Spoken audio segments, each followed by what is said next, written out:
संत रामपाल जी महाराज एक ऐसे महान संत जिन्होंने अपनी सतभक्ति, तत्व ज्ञान, करुणा और सेवा के बल पर समाज में नई मिसाल कायम की है।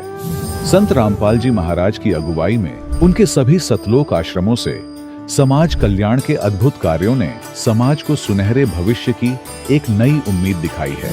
संत रामपाल जी महाराज से नाम दीक्षा लेने के बाद लाखों लोगों की लाइलाज बीमारियां जैसे कैंसर, एड्स आदि ठीक हुई। संत जी के ज्ञान से प्रेरित होकर उनके अनुयायियों ने लाखों यूनिट रक्तदान किया। संत जी ने लाखों बहन बेटियों का दहेज मुक्त विवाह करवाया।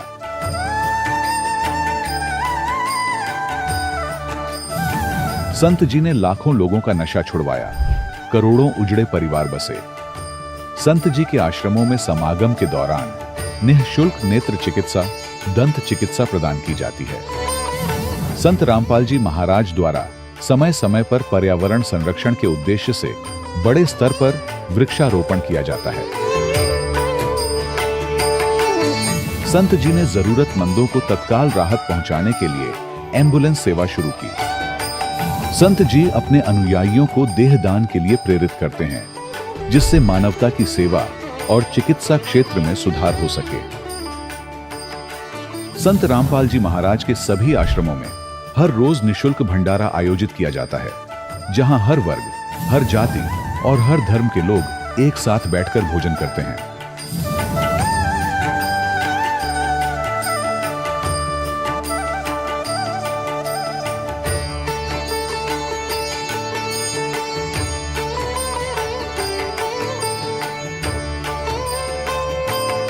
संत रामपाल जी महाराज के आश्रम में हजारों बुजुर्गों को सम्मान और प्यार के साथ जीवन जीने का अवसर मिलता है।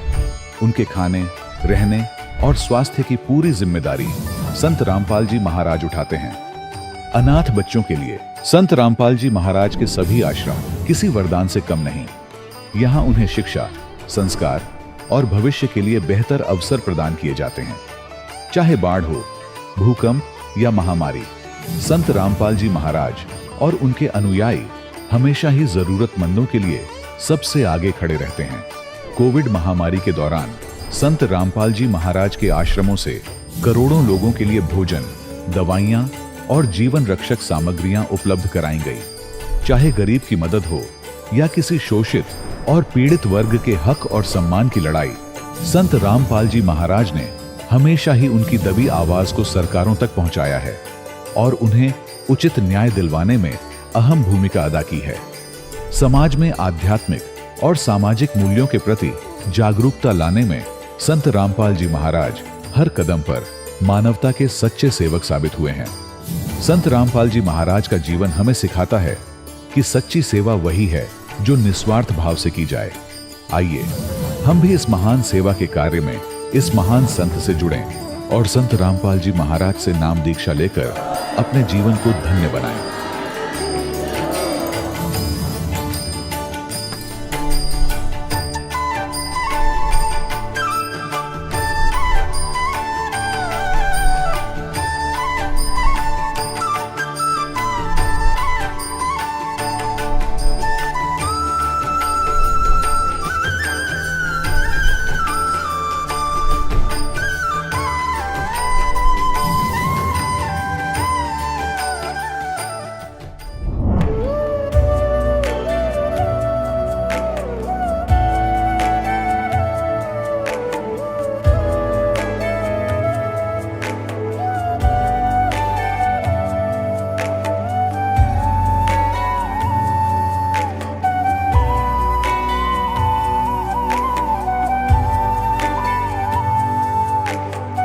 पूर्ण परमात्मा पाप कर्म दंड को भी काट सकता है।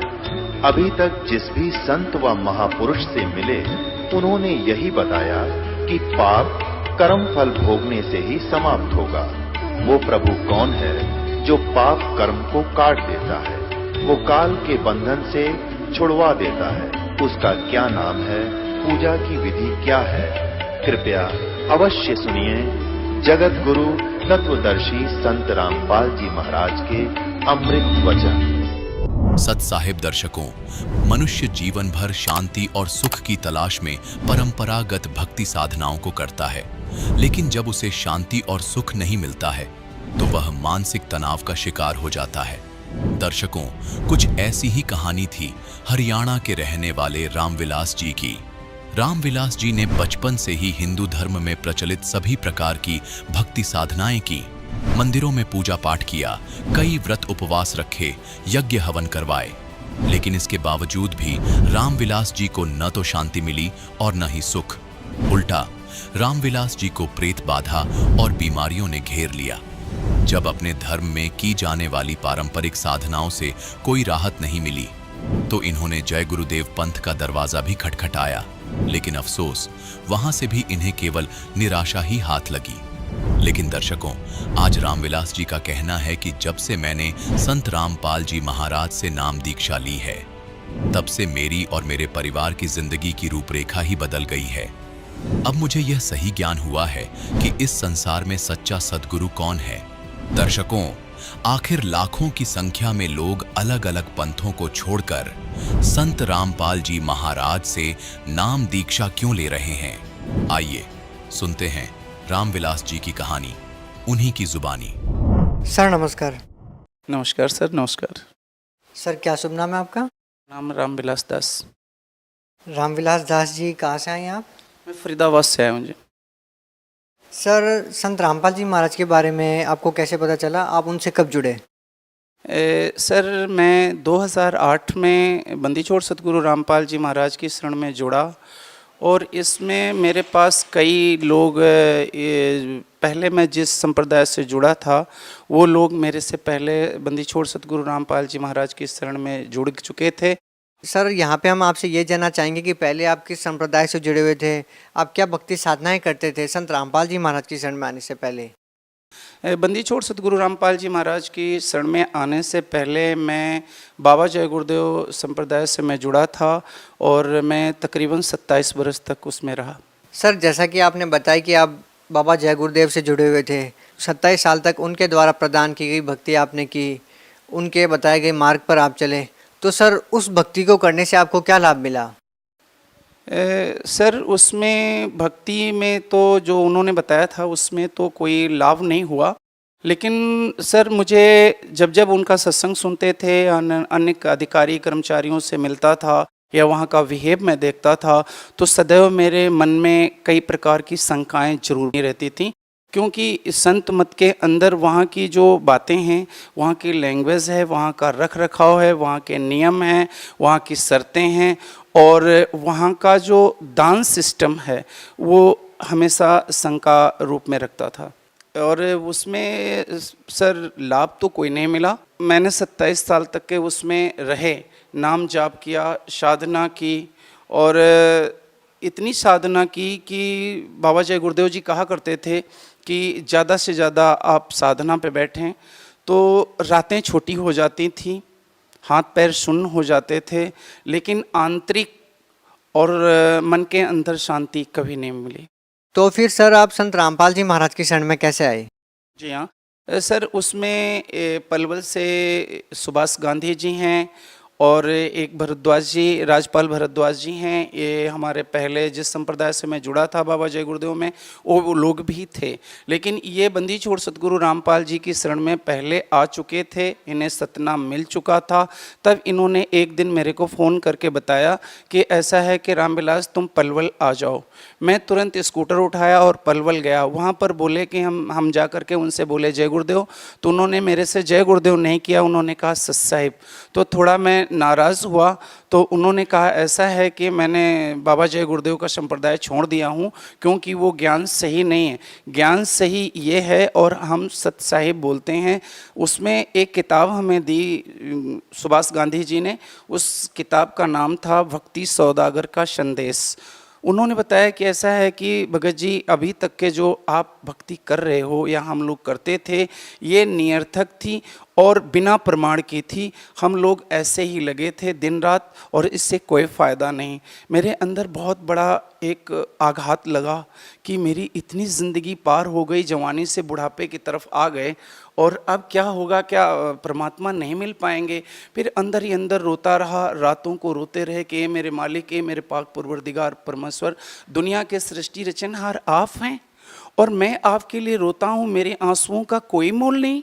आप जो हो, सच हो, वो मुझे अपनी शरण में ज़रूर ले लो, चाहे बाबा जय गुरुदेव जी हैं या सत साहिब हैं। क्योंकि बंदी छोड़ सतगुरु रामपाल जी महाराज का मैं नाम नहीं जानता था, केवल सत साहिब एक सांकेतिक शब्द मिला था कि हम सत साहिब बोलते हैं। और ये ज़रूर मेरे मन के अंदर आती थी कि सत साहिब का मतलब होता है सच्चा मालिक, और जो सच्चा होगा वो आज अपनी हंस आत्मा को जरूर अपनी शरण में बुला लेगा। फिर एक दिन मैंने अपने दिल के अंदर, उसी रात को मैं सोया नहीं, मेरी बेटी रोती रही कि पापा जी आप क्यों दुखी हो, क्यों रोते हो। मैंने कहा बेटी 27 वर्ष हो गए नाम दान लिए हुए और उनकी शरण में हम आप हैं, और भक्ति मार्ग तो ये झूठा निकला।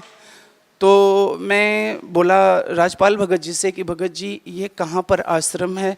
तो उन्होंने रूट बताया, रूट को ले करके लिख करके मैं सुबह अपने घर से 5 बजे निकला और रास्ते भर रोता रहा।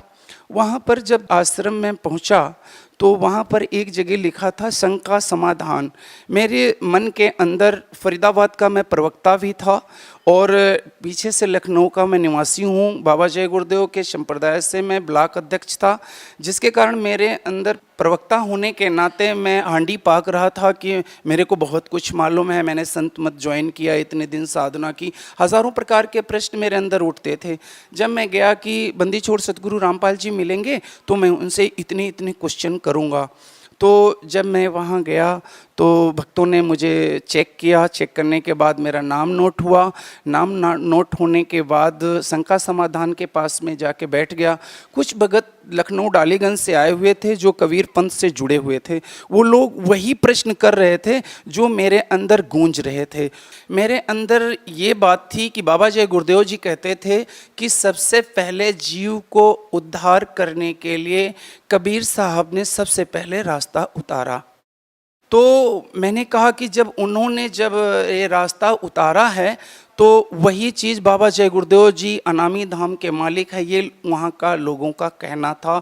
और जीव जो है पाप नाश नहीं होते हैं, ये नहीं होता, वो नहीं होता है, और कैसी साधना है सर। उसमें मेरे अंदर जहन में ये था कि कैसे मोक्ष होगा, कैसे साधना करते हैं और रातों दिन बैठे रहते हैं और ना आंख बंद करके मेडिटेशन के तौर पर और कान बंद करके। तो वहाँ पर ये बताया गया कि ऐसा है, नाक कान और आंख नहीं बंद करना है और ऐसे ऐसे साधना करना। तो इस प्रकार से मेरे अंदर सवाल आ गए कि ऐसा है कि बाबा जी तो बोलते हैं कि ऐसा है मेडिटेशन करना है और आंख बंद करके और कान बंद करके अनाहत सुनना है। तो उन्होंने कहा कि ऐसा है, बंदी छोड़ कबीर साहब ने कहीं पर इतनी सख्त साधना नहीं बताई है। तो फिर मैंने कहा कि बहुत अच्छी ये सरल भक्ति है। फिर तब तक बोले कि ऐसा है भगत जी ने कि नामदान लेनी है। मैंने कहा बिल्कुल लेनी है। तो मैं गया, हाथ पैर धोया और फॉर्म भरा और बंदी छोड़ सतगुरु रामपाल जी महाराज की दया कृपा से मुझे नामदान मिला और उसके बाद तुरंत मालिक के दर्शन हुए। सर पहले आप बाबा जय गुरुदेव से जुड़े हुए थे, उनके द्वारा दी गई भक्ति आपने 27 साल तक की, उससे आपको कोई विशेष लाभ नहीं हुआ। तो फिर सर संत रामपाल जी महाराज से नाम दीक्षा लेने के बाद आपको क्या लाभ मिले? बंदी छोड़ सतगुरु रामपाल जी महाराज के शरण में जाने के बाद मुझे सबसे पहला लाभ ये मिला है कि मुझे मुक्ति मार्ग का रास्ता मिला। और जो मालिक का ज्ञान है, बंदी छोड़ सतगुरु रामपाल जी महाराज जी जो ज्ञान देते हैं, ये शास्त्र के अनुकूल साधना है। अब इससे हम सब पढ़े लिखे लोग हैं, हमको ये पता है कि सच क्या है, गलत क्या है। बहुत लोग आते हैं, बोलते हैं कि जी मैं इतना बड़ा काश्तकार हूँ और मैं अनामी धाम का मालिक हूँ। हम कैसे महसूस करेंगे कि आप इतने बड़े किसान हैं जब तक हम उनकी रजिस्ट्री नहीं देखेंगे।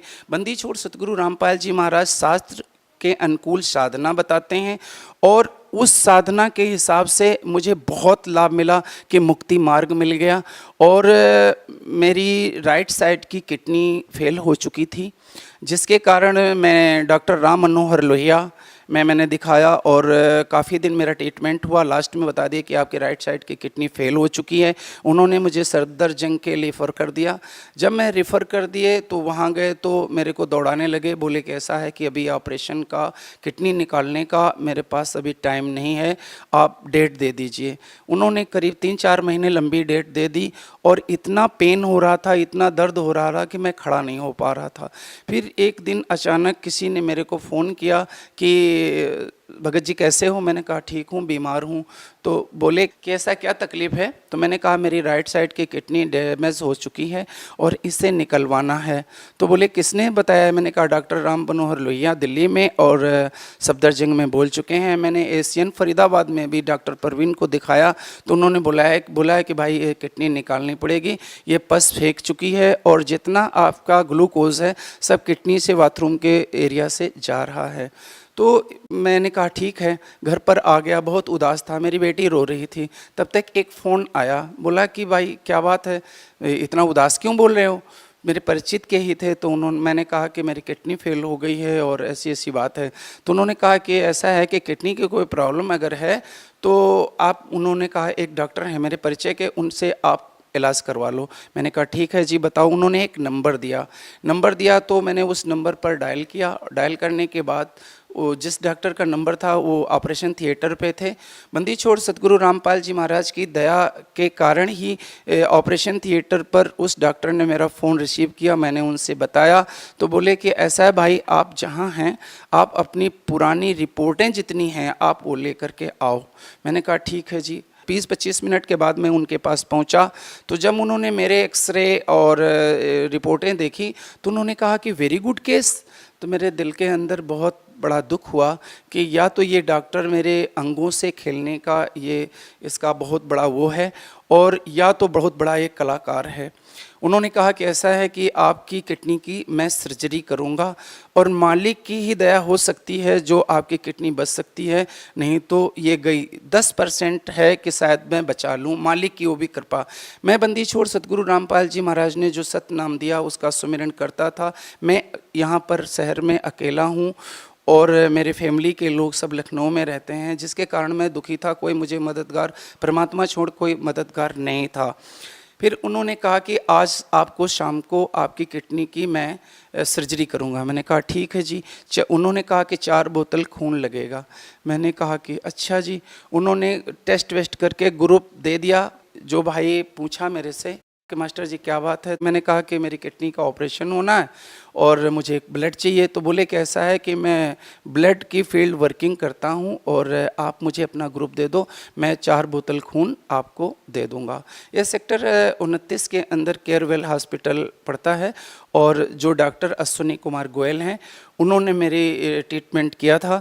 तो उन्होंने कहा ठीक है। मैं घर पर आया और मैं बेटी से बताया कि बेटी मेरे भर्ती हो गया हूँ, आज मेरी किडनी का ऑपरेशन होगा। मेरे जाने से पहले एक भी पैसा नहीं लगा। बंदी छोड़ सतगुरु रामपाल जी महाराज की दया से उस भाई ने अस्पताल में मेरे जाने से पहले 4 बोतल खून पहुंचा दिया। शाम को मेरे ऑपरेशन हुआ और ऑपरेशन बहुत ही सक्सेस हुआ। मेरे साथ बंदी छोड़ सतगुरु रामपाल जी महाराज थे।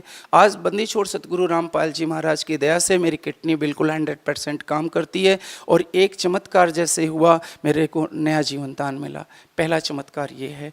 दूसरा लाभ ये हुआ भगत जी कि मेरी बेटी के, मैं यहाँ अकेला था और मैं लखनवी होने के नाते रिश्तेदारों से कांटेक्ट नहीं हो पा रहा था। मेरी बेटी शादी योग्य थी।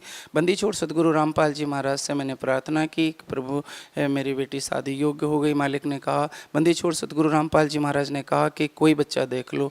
मालिक की दया से, हमारे सतगुरु की दया से मैं लखनऊ गया और एक ही बच्चा देखा और जिसके कारण से मेरी बेटी की शादी हो गई और बड़ी खुशहाल रह रही है। और मेरा एक लाभ हुआ कि मैं करीब 1.5 साल पहले मैं बैंक में साइकिल के द्वारा पैसे जमा करने जा रहा था और एक कट था बंगाल शूटिंग के पास में ही फरीदाबाद में। उस कट पर एक लोडर ट्रक आया और एकदम से तेज़ रफ्तार में घूमा और उसका डिसबैलेंस हुआ। मेरी साइकिल उसके पीछे लदे हुए सामान से टकरा गई और मैं बहुत दूर गिरा जा करके और मैं बेहोश हो गया और कुछ हाथ पांव मेरे एक आध जगह से खाल छिल गई थी। जब मुझे होश आया तो मेरे लगा मुझे कि मैं सतनाम का जाप कर रहा हूँ और बंदी छोड़ सतगुरु रामपाल जी महाराज अपनी गोद में लेकर के मुझे पानी पिला रहे हैं। मुझे बहुत खुशी हुई और बहुत मेरे को ठीक हो गए हम जल्दी से। और इस चोट पे बंदी छोड़ सतगुरु रामपाल जी की दया से मैं मरते मरते बच गया हूँ और मेरे ऊपर परमात्मा ने बहुत बड़ी कृपा की। सर पहले आपने बाबा जय गुरुदेव को गुरु बना रखा था, अब आपने संत रामपाल जी महाराज को गुरु बना लिया है। सर ऐसा कहा जाता है कि गुरु नहीं बदलना चाहिए, गुरु बदलना पाप है। सर आपके क्या विचार हैं? सर आप क्या कहना चाहेंगे? सर ऐसी कोई बात नहीं। बाबा जय गुरुदेव जी मंच के माध्यम से वो हमेशा कहा करते थे कि जब लग गुरु मिले नहीं सांचा तब लग गुरु करो 10 पाँचा। बाबा जय गुरुदेव जी कहते थे कि हमसे अच्छा अगर कोई मिलता है तो आप चले जाना। और ऐसी कोई बात नहीं, जैसे मान लीजिए मैं कहीं बीमार हूँ या कोई रोगी हूँ और जन्म मरण का मुझे रोग लगा है, अगर एक से फ़ायदा नहीं होती, एक डॉक्टर से दवा से फ़ायदा नहीं होती तो दूसरे डॉक्टर के पास ज़रूर जाना है ताकि अपनी ज़िंदगी बच सके। और यही मैंने किया कि बंदी छोड़ सतगुरु रामपाल जी महाराज की शरण में गया, बाबा जय गुरुदेव छोड़ करके, और मुझे मुक्ति मार्ग मिला। सर यहाँ पे हम आपसे ये भी जानना चाहेंगे कि बाबा जय गुरुदेव बार बार एक महापुरुष का जिक्र करते थे। सर वो महापुरुष कौन है, उसके लक्षण क्या है? सर ये बात बहुत अच्छी आपने कहा। बाबा जी 1971-72 के अंदर उन्होंने कहा था कि वो 20 वर्ष का हो चुका है और अगर उसका मैं पता बता दूं तो लोग पीछे पड़ जाएंगे। और बाबा जी ने जो डेट टू डेट बताई थी और बंदी छोड़ सतगुरु रामपाल जी महाराज का जीवन परिचय में जो डेट आती है जन्मदिन की, वो ठीक जिस डेट को बाबा जय गुरुदेव ने इस बात को कहा था तो वो बंदी छोड़ सतगुरु रामपाल जी महाराज 20 वर्ष के थे। और ये बाबा जी गुरुदेव जी की जो भविष्यवाणी है वो बंदी छोड़ सतगुरु रामपाल जी महाराज पर ठीक ठीक खरी उतरती है, क्योंकि ये शास्त्र के अनुकूल साधना बताते हैं और जो एक संत के अंदर लक्षण होते हैं वो बंदी छोड़ सतगुरु रामपाल जी महाराज के अंदर विद्यमान हैं। सर जो भक्ति पहले आप जय गुरुदेव से जुड़े हुए थे, आपने 27 साल वहाँ रहकर भक्ति की और फिर आपने संत रामपाल जी महाराज को गुरु बनाया, तो सर क्या आपको लगता है कि जो भक्ति संत रामपाल जी महाराज ने आपको दी है उससे आपका कल्याण होगा, उससे आपका मोक्ष होगा? जी सर 100%, क्योंकि ये जो सत्य है, सत्य की परिभाषा में मैंने सुना है और प्रमाण है, शास्त्रोक्त एवं गुरु वचन, आत्म अनुभूति की प्रत्यक्ष साकारिता को सत्य कहते हैं। ये बात बंदी छोड़ सतगुरु रामपाल जी महाराज के अंदर है, क्योंकि शास्त्र के अनुकूल साधना बताते हैं और गुरु के वचन है। गुरु बंदी छोड़ सतगुरु रामपाल जी महाराज कबीर परमात्मा जो कबीर साहब आए और गुरु बन करके अपना जीवन यापन किया और आत्म अनुभूति 27 साल बाबा जय गुरुदेव में रहा। ये अनुभव मुझे ज़रूर है अपने अंदर से कि बंदी छोड़ सतगुरु रामपाल जी महाराज जो ज्ञान देते हैं और जो नाम दिया है बंदी छोड़ कबीर साहब का दिया हुआ ज्ञान है वो यथोचित सत्य है, जिसके कारण मुझे पूर्ण सत्य है, अपने अंदर विश्वास है कि मेरा निश्चित उद्धार होगा। सर जो लोग आज भी बाबा जय गुरुदेव पंथ से जुड़े हुए हैं उनको आप क्या संदेश देना चाहेंगे? जी सर ये बात सच है और मैं रिक्वेस्ट करना चाहता हूँ, विनती है, याचना है, गुजारिश है, मिन्नत है कि जो बाबा जय गुरुदेव या अन्य संप्रदाय में फंसे हुए हैं, ना तो भगवान बदला है, ना भगवान का विधान बदला हुआ है, ना तो भगवान की कोई प्रतिक्रिया बदली हुई है।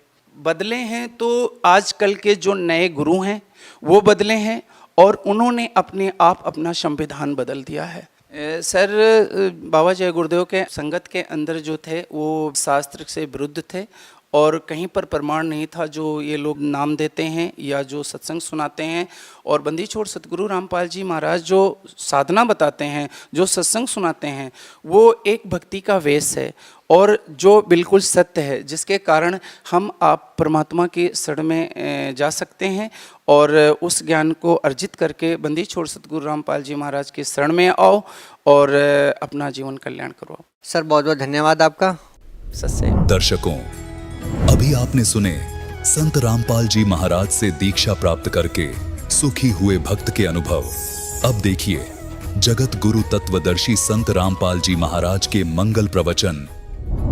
ज्येष्ठ सुदी पूर्णमासी, इस दिन परमात्मा सतलोक से चलकर आए थे, सह शरीर आए थे और एक शिशु रूप धारण किया था। वो किसी मां से उनका जन्म नहीं हुआ। कहते ना सतगुरु जननी जने उनके माने बाप, पिंड ब्रह्मंड से रहित है ना जाति नु ताप।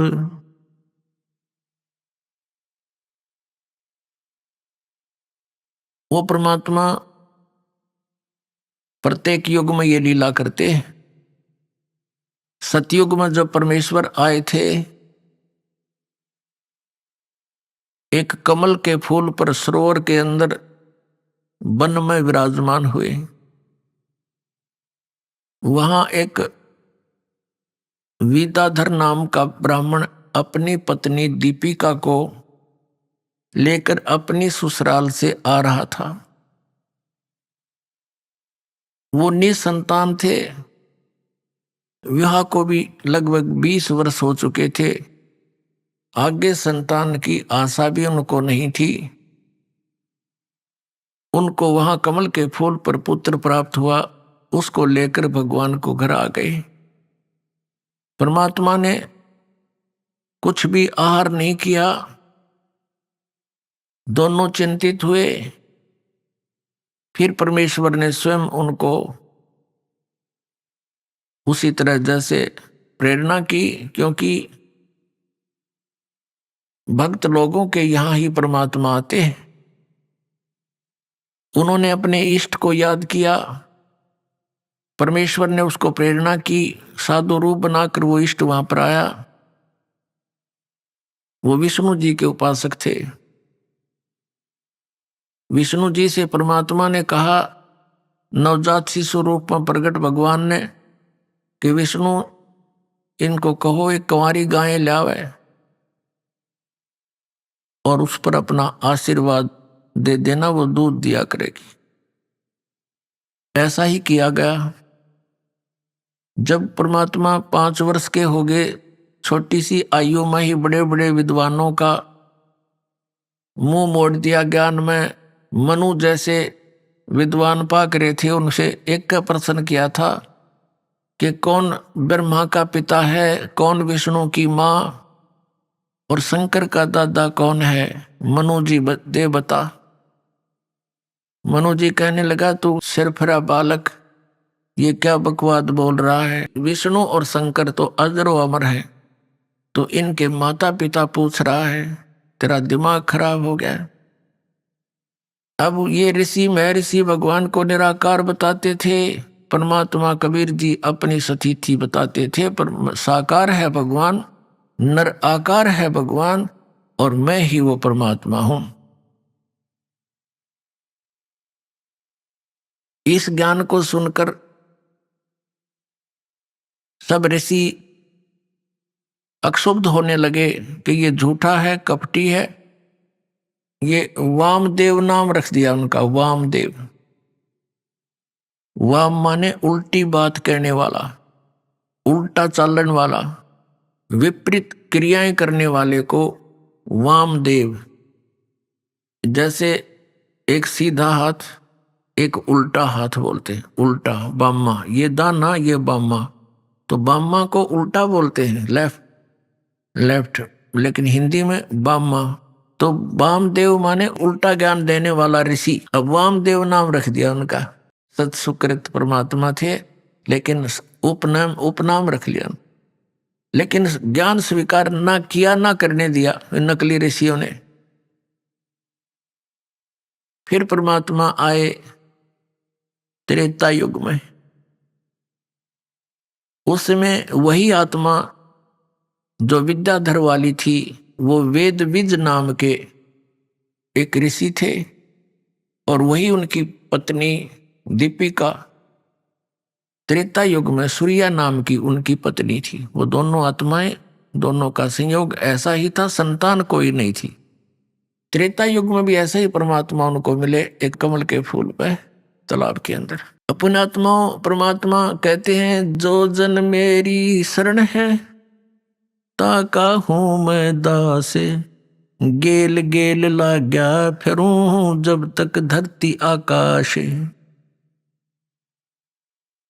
अब ये जो सतयुग में विद्याधर ब्राह्मण ऋषि था, वही त्रेता के अंदर वेद विज नाम का ब्राह्मण हुआ, ऋषि हुआ। परमात्मा की चाह घनी थी। और पुण्यात्माओं, ये भगवान न्यू कर्म बनावे, बच्चे रूप में उनको सेवा दे दी, पालन और पोषण की। भगवान के ज्ञान को तो उन्होंने माना नहीं, क्योंकि अपने पुत्र की बात ने बहुत कम मान्या कर माता पिता, उनको बच्चा जानकर। और वो परमात्मा कहा करते, मैं भगवान हूं, मेरी भक्ति करो ब्राह्मणों, वेद विज और सूर्या तुम मेरी भक्ति करो। जब सीधा बोलते थे तो वो ताड़ देते थे, तुम्हारा दादा बन गया, हम तो खुद जगत के गुरु हैं, तुम्हारा पुत्र हो करके, यानी पुत्र की तरह प्रवृत्ति करने से वो पुत्र वत ही प्यार करते थे, समझते थे, प्यार भी देते थे, धमकाते और लताड़ते भी थे बच्चे की तरह। वो नहीं माने, लेकिन उनके कर्म बना दिए गणे बढ़िया। आप सेवा दे दी, बच्चे रूप में पालना पोसना, कपड़े पहनाना, दूध पिलाना है, थोड़ी बहुत ओझल हो जा आंखों से, इतना प्यार हो गया उनमें, क्योंकि तो भगवान थे कि गतिविधि। अब एक छोटे बालक की ही क्रियाएं आम व्यक्ति माता पिता को कितनी प्रभावित करते हैं, उछल कूद मचाना, कभी हंसना कभी रोना, और वो तो भगवान खेल रहे उनकी गोदी में। तो इस प्रकार उनका विशेष लगाव। कई बार परमात्मा ओझल हो जाते, ना आते शाम को, तो सारी रात बैठ के काटते, याद करते हैं भगवान मेरा बच्चे के क्या हो गया, भटकते रहते, उनके कर्म बनाए। फिर आगे चल के वो जो दीपिका वाली यानी सूर्या वाली आत्मा थी, वो तो कमाली बनी, और वेदविज ब्राह्मण जो था वो आगे चल के स्वामी रामानंद नाम के ब्राह्मण बने। अब परमात्मा कहते हैं, मैं रोवत हूं सृष्टि को, सृष्टि रोवे मोहे, कहे कबीर इस वियोग को समझ न सकता कोई। परमात्मा हमारे पिता हैं, वो कहते मैं तुम्हें रो रहा हूं, तुम्हारे लिए भटक रहा हूं, और तुम मुझे ढूंढ रहे हो, मुझे खोज रहे हो उन गुफाओं में, पहाड़ों पर, पत्थरों में, या किसी सरोवर के पानी में, तालाब में, दरिया में, या कहीं मंदिर आप बना के, मूर्ति बना के वहां पर मुझे ढूंढ रहे हो। मैं तुम्हें खोज रहा हूं, मैं तुम्हारे लिए रो रहा हूं, तुम मेरे लिए रो रहे हो। हमारे इस वियोग को, हमारी इस दूरी को अब कैसे समझे, तुम समझ नहीं पा रहे हो। तुम मुझे भगवान ना समझकर, एक आम जन साधारण मानकर मुझसे दूर हो रहे हो। इन काल के दूतों से आप प्रभावित हो गए हो और इस अज्ञान में ओत प्रोत हो चुके हो। अपने आत्माओं, परमात्मा की थोड़ी सी त्रेता युग में आए थे, वो झलक देते हैं, सुनाते हैं। त्रेता युग के अंदर परमात्मा मुनिंदर नाम से, एक ऋषि नाम से ज्ञान प्रचार किया करते थे। उस समय केवल ब्राह्मण वर्ग ही शिक्षा और दीक्षा का अधिकारी होता था। इसलिए परमात्मा उन दो युगों में ब्राह्मण के घर ही आए, ताकि ऋषि बनकर अपने बच्चों को ज्ञान सुना सकूं। तो ऋषि बनकर जगह जगह गए, उन नकली ऋषियों से गोष्ठी की।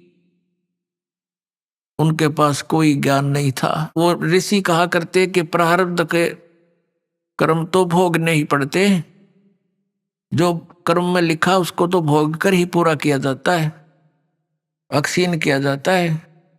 तो परमात्मा कहा करते, यदि आपके प्रारब्ध में कोई आपत्तियां हैं और वो भोगनी ही पड़ेगी। तो भक्ति किस लिए कर रहे हो, परमात्मा को याद किस लिए कर रहे हो? What is the use of worship? इस पूजा की आवश्यकता क्या है तुम्हें? तो वो कहा करते, तुम तो उल्टी बात करे सारी, कर्म का भोग तो भोगना ही पड़ता है। एक नल और नील नाम के दो मौसेरे भाई थे, यानी उनकी दोनों की माता बहन थी।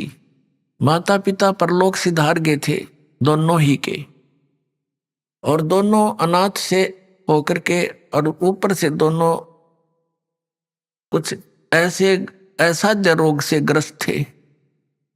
उसके लिए वो घर तो कोई रहा नहीं, सोचा भी चल कहीं आश्रमों में रहें। वहां जाकर ऋषि महर्षियों से मिले, उनसे प्रार्थनाएं की कि हम ऐसे ऐसे दुखी हैं। तो पहले तो ऋषि महर्षि उनको कोई जंतर मंत्र, कोई श्लोक या साधना बताते कि आप ऐसे ऐसे भक्ति करो, ऐसे मंत्र करो। उनसे कोई लाभ नहीं होता तो ये कह देते थे कि ये तुम्हारे प्रारब्ध में लिखा हुआ संकट है बेटा, ये तो भोग कर ही पूरा करना पड़ेगा। लेकिन आत्मा को ये बातें जचती नहीं, ये संतुष्ट नहीं करती। इसलिए वो वहां से कहीं और ट्राई करता है कि शायद वहां मुझे राहत मिल जाए। तो जहां भी ये आत्मा दूसरे स्थान पर गए, उन्होंने पहले तो क्रियाएं बताई। जब उनसे राहत नहीं मिला तो उन्होंने भी यही कथा सुनाई कि प्रारब्ध तो भोगना ही पड़ेगा। तीसरी जगह गए, चौथी जगह गए, फिर कोई कहता ये 3 ताप के अंतर्गत है। 3 ताप के अंतर्गत कौन आते हैं? जैसे प्रेत बाधा, पितृ बाधा, या कोई देव बाधा, किसी ने जंतर मंत्र कर दिया हो, किसी ने श्राप दे दिया हो, तो ये भी कहते हैं ये नहीं कट सकते इन मंत्रों से। पहले तो मंत्र देते हैं, नहीं कटते थे तो कहते तुम्हारे ये 3 ताप के संकट भी नहीं कट सकते, ये भोगने ही पड़ेंगे, तुमने कर्म ही ऐसे किए हैं। लास्ट में ये कह देते। ऐसे ही वो भटकते भटकते एक दिन परमेश्वर मुनिंदर नाम में आए हुए वो परमात्मा सत्संग कर रहे थे। अब वो दोनों हताश तो हो ही चुके थे, लेकिन आत्मा हार नहीं मानती। उसको मालूम है कि कोई शक्ति है जो दुखी को सुखी करती है, वो है कोई मालिक, कोई परमात्मा है। वो दोनों उनके सत्संग में आ गए। और ऋषियों के पास तो बैठे बहुत गणे, वहां बैठे थोड़े से, क्योंकि वो खरी खरी साची कहे, बाकी सब ज्ञान उल्टा दे रहे थे। तो वहां 50-100 व्यक्ति विद्वान थे। नल और नील भी वहां जाकर बैठ गए, सत्संग सुना। कुछ अविश्वास सा हुआ, नहीं बात जच रही थी कि बात तो सारी उल्टी कह रहा ये महात्मा। फिर भी वहां उन भक्तों से जिससे भी वो मिले, वह उपस्थित थे, वो सब कह रहे थे हम बड़े दुखी थे, हमें बड़ा सुख हुआ, आशीर्वाद मात्र से लाभ हुआ, हमारा इस भक्ति करने से ऐसा लाभ हुआ। तो उनका कुछ दिल सा डटा, कुछ संतुष्टि सी हुई उनको। जो ही वो जब परमात्मा के पास आए, आशीर्वाद और दीक्षा तो कहते बाद में देखेंगे, पहले प्रणाम कर लेते हैं। तो जो ही वो प्रणाम करने आए परमात्मा के पास, उन दोनों के हाथ पर, सिर पे आशीर्वाद भरा हाथ रखा। दोनों स्वस्थ हो गए, एक दूसरे को देख रहे हैं कि हम ये क्या हो गया, जैसे शरीर से 100 मन वजन उठा दिया हो। दोनों चरणों में गिर गए, फूट फूट कर रोते रहे। ए भगवान, हमें नहीं मालूम था पर परमात्मा पृथ्वी पर आए हुए हैं। हम बहुत भटक लिए थे, हमने सब जगह जंतर मंत्र जिसने जो बताया भगवान कर लिए थे, हमें कोई राहत नहीं मिला। हमने तो आत्मघात करने की सोच ली थी कि यदि कुछ दिन में राहत नहीं मिली तो ये जीवन नरक बन गया है। हे भगवान, बड़ी दया करी आपने। परमात्मा ने कहा बेटा ये तो फर्स्ट एड है, आपके जीवन में ना जाना कितने और दुख हैं, इसके लिए मैं भक्ति बताऊंगा, वो मंत्र तुमने करने पड़ेंगे। कदे नो सोचो केवल छू मंत्र ते सारे काम हो जाएंगे। ये तो इसलिए बताया है कि हम समर्थ हैं। ये केवल आपको एक ये ट्रायल दी है, अपना एक सैंपल दिखाया है कि हम क्या हैं। कहने लगे महाराज में उपदेश दे दो, हम आपके दास है। दोनों को दीक्षा दे दी, भक्ति करो बेटा, ये मंत्र जाप करो, करते रहे। अब वो बड़े दुखी थे, एकदम सुखी हुए तो बड़ी तो खुशी का कोई ठिकाना रहा नहीं। और परमात्मा जो भी उनको सेवा के लिए, जैसे सामूहिक तौर पर सत्संग में बताया जाता है कि आप सत्संग में आते हो तो यहाँ एक बाबूजी बनकर नहीं आवे, यहाँ एक दास बनकर आवे। एक जैसे हॉस्पिटल में रोगी जाता है, चाहे वो कितना बड़ा अधिकारी हो, कितना बड़ा धनवान हो, जब उसको ये पता लग जाता है कि तेरी जांच में कोई गड़बड़ हो चुकी है और तेरा शरीर ठीक नहीं है, और उसको डॉक्टर के पास जाता है, डॉक्टर कहता है कि जाओ ये जांच कराओ, तो उसने उस पल की इंतजार रहती है, जांच में के आवेगा। उस समय वो भूल जाता है मैं क्या हूँ, मैं कोई अधिकारी हूँ या सेठ हूँ। उस समय वो अपने को रोगी मानता है। ऐसा भाव आपका सत्संग में रहना चाहिए। यहाँ ऐसे रहने से क्या लाभ होगा? कबीर परमेश्वर की अमर वाणी है, और इनकी अमर वाणी फाइनल है, जो न कह दिया वो सत्य है। कहते हैं संत मिलन को आइए तज माया अभिमान, जो जो कदम आगे रखे एक एक यज्ञ समान। संत मिलन को चालिए और तज माया अभिमान, और जो जो कदम आगे रखे सो सो यज्ञ समान। अब देखो एक यज्ञ में कितना पैसा लगता है, और ये यज्ञ फ्री में होगा जब इस विधि से आप सत्संग में आओगे। अधीर बन के आवे, विनम्र बन के आवे, इस अहंकार रूपी राक्षस को कति खत्म कर दे, अपने पास से दूर कर दे कि बस दूर हो जाए, तू तेरा मेरा मेल रहा नहीं क्योंकि मैं भक्त बन गया। और ये राक्षस अहंकार जो है सबसे बड़ा शत्रु है हमारा। जैसे रावण ने भगवान शिव की भक्ति की, भक्ति इतनी की कोई कर नहीं सकता, शीश यहाँ से काट कर शीश चढ़ा दिया, 10 हाथ और सिर, और वापस प्राप्त हुए, लेकिन अहंकार नहीं गया। तो जैसी राहत भगवान शिव से मिलनी थी वह बिना प्राप्त हुई, उस अहंकार के कारण कुत्याली मौत मारा गया और राक्षस कहलाया। तो अभिमान बहुत बुरा है, भगवान और अभिमान का एक्सीडेंट है। नॉर्थ साउथ पोल समझ लो, ये कभी इकट्ठे नहीं हो सकते। तो इसे दुष्ट को फिर हम क्यों पालें? और क्या अभिमान इस जीव का 1 मिनट में फूक निकल जाएगा, 2 मिनट में फूक आवेंगे, गधे लौटेंगे इस राख पर जिसका अभिमान ठाए फिरे। अदरंग मार जा, मुंह से माखी बढ़े और लकड़े निकले, कहाँ की के अभिमान इसका। तो इससे जो काम बनाना है वो बनाओ। और जैसे भी आप सत्संग में आते हो, जैसी जिससे कुछ हो सकता है सेवा की चेष्टा करने की, कोई बर्तन साफ कर ले, कि भोजन भंडारे में मदद करवावे, कि तब मैट बिछवावे। तो इस तरह की जो सेवा होती है, और बूढ़े बुजुर्ग बीमार यहाँ ज़्यादा आते हैं, उनको प्यार दे, सहयोग दे, उनकी मदद करे, तो इस तरह के से आपके पुण्य बढ़ेंगे, आत्मा में एक नम्रता आवेगी। कबीर परमेश्वर जी के पास, मुनिंदर जी के पास विशेषकर दुखी ही आते थे, सुखी तो उनके पास जाते थे, उन नकलियां ऋषियों द्वारा। और क्योंकि वो तो महिमा के भूखे, अच्छा आदर दें, सेठ आ जाओ उसने नारी कुर्सी देंगे, और आ जाओ उसको अलग से कमरा देंगे, और फिर वो 10,000 रुपये दे दें, उसके गीत गाए जाएंगे। इसलिए वो वहाँ इसलिए जाते हैं सेठ, क्योंकि उनका मान होता है। और परमात्मा के दरबार में आते थे, उनको एक मैट पर बैठने के लिए आदेश था, चाहे कोई भी आवे। तो संत वही होते हैं। और वहाँ कोई आदर सत्कार नहीं था किसी का, और अनादर भी नहीं था किसी का, क्योंकि वहाँ विद्यार्थी टाइप में भगत होते हैं, और टीचर जो है वो आध्यात्मिक गुरु जो होता है वो आध्यात्मिक टीचर होता है। तो इस प्रकार अपने आत्माओं जो ये कहते हैं कि भाई प्रारब्ध के कर्म में लिखा हुआ, भाग में लिखा हुआ दुख ये तो भोगना पड़ेगा, पाप कर्म का दंड है। और फिर वो कहते हैं भगवान का मंत्र ले ले, जाप करा करिए, भक्ति करे, आगे सुखी हो जाएगा। अब किसी के पैर में कांटा लगा हो और गहरा लग कर टूट गया हो, उसको स्वयं मालूम नहीं इधर पीड़ा किस वजह से हो रही है। या उसको पता भी है कि मेरा कांटा लग गया, तो वो किसी के पास जाता है और वो ये कहता है कि तेरे पीड़ा का कारण तेरे पैर में लगा कांटा है, और कांटा तो निकल नहीं सकता, ये तो ऐसे ही रहेगा, जूता पहन ले और जूता पहन ले, आगे भविष्य में कांटा नहीं लगेगा।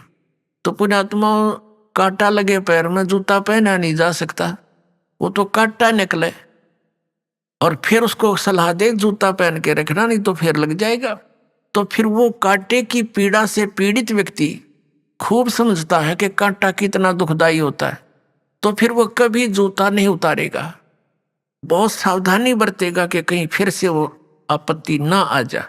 तो इसी प्रकार परमात्मा कहते हैं, जैसे आपके प्रारब्ध में रूपी पाप कर्म का कांटा आप पर लगा हुआ है और वो कांटा निकलेगा यानी सुख हो गया, फिर आपको सलाह दी जाएगी कि ये मर्यादा में रहना और ये भक्ति करते रहना, तो वो प्राणी फिर कभी मर्यादा नहीं तोड़ सकता और भक्ति नहीं छोड़ सकता, इस भय से कि कहीं फिर से ना वो बिजली गिर जा, फिर से वो आपत्ति ना संकट आ जावे, कितना बुरा हाल हो गया था हमारा, तो फिर वो कभी भक्ति नहीं छोड़ सकता और सीधा चलता है। तो इसी प्रकार परमात्मा उनको सलाह देते थे उपस्थित भक्तों को, और वहां परमात्मा के पास, कबीर साहब के पास यानी मुनिंदर जी के पास अधिकतर वो दुखी व्यक्ति आते थे, कोई मानसिक पीड़ित, कोई भूत प्रेतों का सताया हुआ, कोई देवों का श्राप दिया हुआ, किसी ऋषि साधु संत ने उनको श्राप दे दिया, या कोई प्रारब्ध के कष्ट से दुखी, या कोई शारीरिक रोग से दुखी। और परमात्मा तो हमारे भगवान है, वो तो अपने बच्चों के सारे दुख दूर किया करते हैं। तो वहाँ वृद्ध अवस्था ज्यादा बीमार सिमार आते थे, तो भगवान सलाह दिया करते थे, भाई बूढ़े बुजुर्ग रोगी की मदद करनी चाहिए, नफरत नहीं करें। कहते कुष्टी होवे संत बंदगी कीजिए, हो वैसा के विश्वास चरण चित दीजिए। परमात्मा सलाह देते हैं, हमें बताते हैं कि यदि भक्त का कोढ़ भी लगा हुआ, कुष्ठ रोग भी लगा हुआ हो, मक्खियां भिनक रही हो, उससे नफरत ना करना, उसका मदद करना बल्कि जितनी हो सकती है। कुष्टी होवे संत बंदगी कीजिए, भगत को प्रणाम कीजिए, आपस में एक दूसरे को सत साहेब, उसे नफरत करके मुंह फोड़ कर नहीं जाना चाहिए। और हो वैसा के विश्वास चरण चित दीजिए, यदि किसी बहन कोई अपने क्रमवश गणिका भी बन गई है, वैसा भी वर्ती कर रही है, और वो सत्संग में आ जाती है, कहते हैं उससे भी नफरत ना करना, उसको भी साधु जानना, क्योंकि हम सभी ऐसे स्थान पर रह रहे हैं, ना जाने कब कौन के गलती कर बैठे, और हम क्या करते हैं, अपने दोषों को ना देखकर दूसरे को के थोड़े दोष को भी घना बनाकर नफरत करते हैं। यह भी हमारी अज्ञानता का ही कारण है। अब जैसे पुण्यात्माओं, कोई चोर है, डाकू है और कोई दुराचारी है, यदि वो सत्संग में नहीं आवेगा तो उसको ये पता कैसे लगेगा ये पाप कर रहा है तू। जिस क्रम जिस क्षेत्र में वो रहता, वो तो वो वहां उस माहौल में तो फंसा हुआ है, उसी से तो बिगड़ता ही जा रहा है। अब जैसे मैला कपड़ा हो गया तो वो जल के निकट नहीं आवेगा, साबुन प्रयोग नहीं होगा उस पर, तो वो मैल समाप्त कैसे होगा। तो इस प्रकार परमात्मा परमेश्वर कबीर जी यानी मुनिंदर जी अपने उपस्थित श्रोताओं को, भक्तों को शिक्षा दिया करते थे। अब नल और नील तो बड़े संकट से गुजरे थे, पहाड़ टूटा हुआ था दुखों का, 30-30 वर्ष के हो गए थे और बचपन से ही दुखी थे, और जिसने सुसाइड तक की सोच रखी और वो व्यक्ति इतना सुखी हो जाए तो वो ठीक है, हमारी बुद्धि इतना काम तो नहीं करती कि उन्हें भगवान मान ले, लेकिन भगवान से कम भी नहीं मान सकता वो व्यक्ति जब थोड़ा सा भी उसके अंदर इंसानियत होगी तो वो तो एक महान आत्मा थे नल नील। उस दिन से वो बहुत सत्संग में सेवा करने लगे, बूढ़े बुजुर्गों के कपड़े, रोगियों के, अपाहिजों के कपड़े ले जावें, लाओ जी मैं धो लाऊंगा, उनके कपड़े धोएं, बर्तन साफ करें, उनको आराम से बैठावें, नवावें, यानी इस तरह वो सेवा करने लग गए, जो परमात्मा मनिंदर जी के आश्रम में जो आया करते थे। लेकिन वो फिर भी एक सीधे साधे थे, भोले से दिमाग के थे। वो क्या करते, सत्संग में जो चर्चा होती, ज्ञान सुनते भगवान के मुख से, तो कपड़े धोने जाते या बर्तन साफ करने जाते, दरिया के किनारे सत्संग हुआ करते थे, आश्रम होते थे ऋषियों के। तो वो क्या करते, दरिया के जल में किनारे पर कपड़ों को पानी में भिगो देते कि कुछ देर इनका मैल गल जावे, फिर धोएंगे। इसी प्रकार बर्तनों को, और बैठ के किनारे पर वृक्ष के नीचे सत्संग सुनी हुई बातों पर दोनों चर्चा करते थे। और फिर अपने बीते हुए समय पर, अपने पास टाइम पर भी बहुत विचार करते थे और कहते थे, देखे वो ऋषि क्या बकवाद किया करते थे। पहले तो कहते थे ये जंतर कर ले, ये मंत्र कर ले, और फिर लास्ट में कह देते थे ये तुम्हारे प्रारब्ध का भोग है, तुमने भोगना ही पड़ेगा। और यहाँ पर कहाँ गई वो हमारे प्रारब्ध। तो भाई भगवान आगे हैं, परमात्मा जैसे हैं अपने गुरु जी, बड़ी दया करी अपने पर। और देखो आज सत्संग में ऐसा बताया, कभी सुना नहीं हमने। अपने आत्मा जो व्यक्ति इतना दुखी था वो सुखी हो जा, और उसको जो ये दास ज्ञान दे रहा, यही ज्ञान परमात्मा पहले दिया करते। उन्हीं परमेश्वर कबीर जी का दिया हुआ ज्ञान दास तो एक ऐसे टेप रिकॉर्डर आपको सुना रहा, दिया हुआ ज्ञान उसी मालिक का है, जो चौथे युग से देते हुए आ रहे थे। तो वो पहले अगर सुखी व्यक्ति इन बातों को सुनता है, उठ कर चल पड़े न, कहीं वैसे बक रहा है, आज तक कभी सुना नहीं। तो पहले परमात्मा वो सेलेक्ट करिए मालिक ने जो दुखी थे, और फिर दुखी व्यक्ति सुखी हो गया, वो कहाँ जाओ तो सारी सुनेगा और सारी सच्ची लगेंगी उसको, क्योंकि वो तो दुख से उभरा है। अभी आपने सुने संत रामपाल जी महाराज के मंगल प्रवचन। आइए अब सुनते हैं संत रामपाल जी महाराज से नाम दीक्षा लेकर सतभक्ति करके अद्भुत लाभ प्राप्त करने वाले अनुयायी के विचार। दर्शकों, मनुष्य जीवन भर सुख और शांति की तलाश में भटकता रहता है। अनेक पूजा पद्धतियों को अपनाता है, मंदिरों, दरगाहों, गुरुद्वारों में माथा टेकता है, लेकिन जब उसे सुख और शांति की प्राप्ति नहीं होती है तो वो निराश होकर नशे जैसी बुरी आदतों में फंस जाता है। दर्शकों, ऐसी ही कहानी थी उत्तर प्रदेश के रहने वाले गंगाराम पांचाल जी की। गंगाराम जी ने सच्ची भक्ति की खोज में कई वर्षों तक अपने धर्म में प्रचलित भक्ति साधनाओं को अपनाने से लेकर राजेंद्र सिंह महाराज जैसे संतों तक के दरवाजे खटखटाए। अनेक स्थानों पर भटकते रहे, कई मंत्रों का जाप किया, लेकिन फिर भी न इन्हें सच्चा ज्ञान मिला और न ही कोई राहत। तनाव और असफलताओं से घिरकर गंगाराम जी शराब के नशे में डूबते चले गए। शराब छुड़वाने के लिए डॉक्टरों के पास भी दौड़े, लाखों रुपए खर्च किए, पर कोई फायदा नहीं हुआ। लेकिन दर्शकों, आज गंगाराम जी का कहना है कि जब से मैंने संत रामपाल जी महाराज से नाम दीक्षा ली है, मेरी जिंदगी में पूर्णतः बदलाव आ गया है। आज मैं पूर्णतः नशे की लत से दूर हूं और एक संतुलित सुखमय जीवन जी रहा हूं। दर्शकों, जिस नशे को छुड़वाने के लिए सरकारें और अनेक संस्थाएं दिन रात प्रयास करती हैं, वह नशा संत रामपाल जी महाराज अपने अद्भुत ज्ञान व आशीर्वाद से कैसे छुड़वा रहे हैं? आखिर इसके पीछे की सच्चाई क्या है? आइए सुनते हैं गंगाराम पांचाल जी की कहानी, उन्हीं की जुबानी। नमस्कार सर। नमस्कार सर, क्या नाम है आपका? गंगाराम पांचाल। गंगाराम जी, आप कहाँ के रहने वाले हैं? गांव बंदोड़ा, जिला शामली, उत्तर प्रदेश। सर, संत रामपाल जी महाराज से नाम दीक्षा आपने कब ली? अप्रैल 2016 में। सर, क्या काम करते हैं आप? मैं राजमिस्त्री का काम करता हूँ। सर, संत रामपाल जी महाराज से नाम दीक्षा लेने से पहले आप क्या भक्ति साधनाएं करते थे? सर, मैं राजेंद्र सिंह महाराज से जुड़ा हुआ था और 3 साल में मैं मतलब वहाँ पे रहा। रूपनगर जाते थे, सत्संग में जाते थे, लेकिन मेरे को कुछ ऐसा वहाँ से ऐसी शिक्षा नहीं मिली जिससे कि मैं कोई परमात्मा के रास्ते पर लग सकूँ। मेरे को 3 साल में कुछ समझ में नहीं आया वहाँ पे। उसके बाद में मैंने वहाँ से जाना छोड़ दिया। मेरे गांव पूरा पंडितों का है, तो उन्होंने हर इतवार के दिन सब वो करते हैं, मतलब पूछा उच्छा देते हैं, और बाहर के लोग आते हैं उनसे पूछा करते हैं। उन्होंने मेरे को भटका दिया, कहा लगा तुम ऐसा करो, तुम्हारे घर में धन दौलत आ जाएगा, ये आ जाएगा, वो आ जाएगा। मैं भटकता फिरता रहा। मुझे सच्ची भक्ति की इच्छा थी, वो नहीं मिल रही थी मेरे को, और मैं इतना परेशान था बहुत ज़्यादा। एक पंडित के पास में गया तो दूसरा खींच लिया था मेरे को, दूसरा का गया तीसरा खींच लिया था, उसके पास कुछ नहीं, उसके पास। मेरे गांव पूरा पंडितों का है, मैं उनके माया जाल में ऐसा फंस रहा था तो निकल नहीं पा रहा था। मैं यही सोच रहा था कि हे परमात्मा, आप कौन हो, कौन आप हो जिससे कि हम मानव जीवन में रहकर अपना जीवन सफल कर रहे हैं। मैं ऐसा भटक रहा था, मुझे कुछ नहीं पता था कि क्या भक्ति है, क्या सच्चाई है और क्या अच्छा है क्या बुरा है। और मैं ऐसे ही भटकता भटकता मतलब अंतर आत्माओं से मैं घर पे भी सोचता था, हे परमात्मा, क्या हमारा जीवन यही है, मरना खाना जीना ये वो यही है, सच्ची भक्ति मानव जीवन में कर सकें वो नहीं मिल रही थी।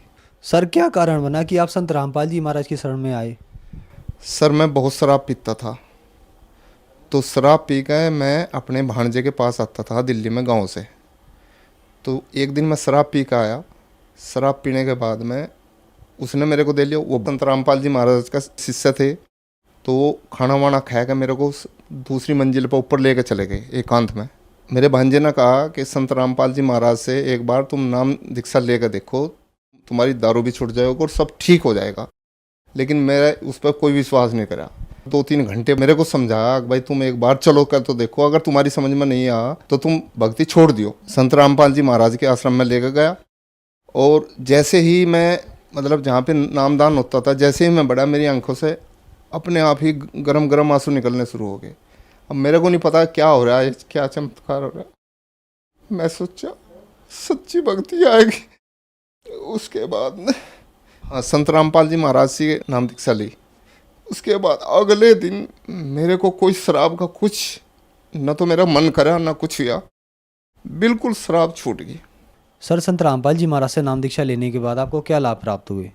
सर लाभ तो सबसे पहला तो यही है कि मुझे सच्ची भक्ति का ज्ञान मिल गया, क्योंकि सच्ची भक्ति है क्या और इस मानव जीवन में क्या सच्चाई है और क्या गलत है, वो सबसे बड़ा लाभ तो ये है। उसके बाद में मेरे को लाभ तो ये हुआ, मेरे 19 साल से मेरे साथ में कोई पारिवारिक मुकदमा चल रहा था।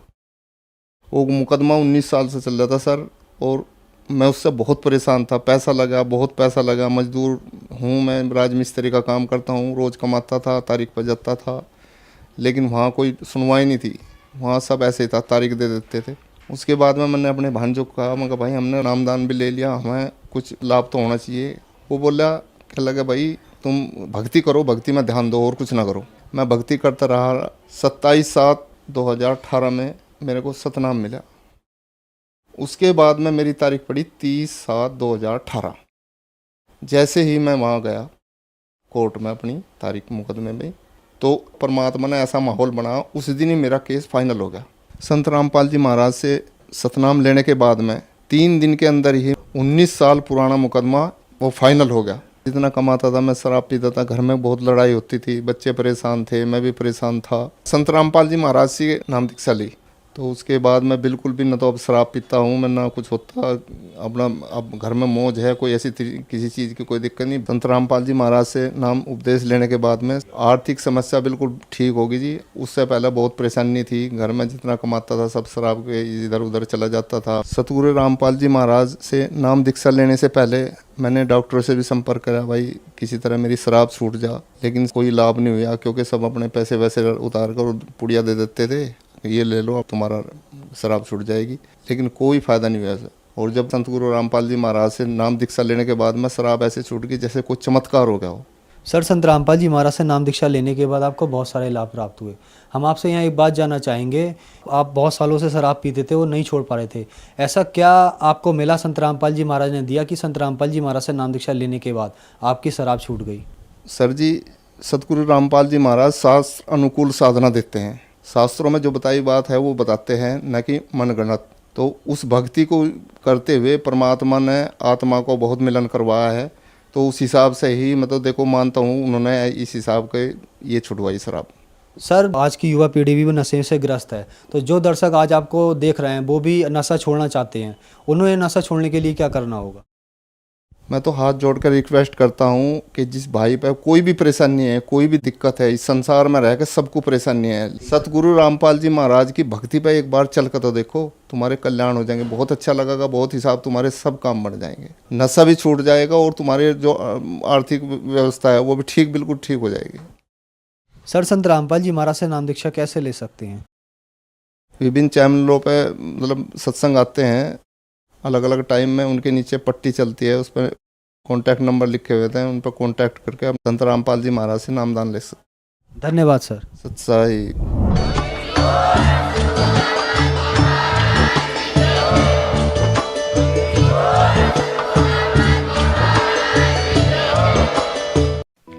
आप सुन रहे थे जगत गुरु तत्वदर्शी संत रामपाल जी महाराज के मंगल प्रवचन। अधिक जानकारी के लिए संपर्क करें।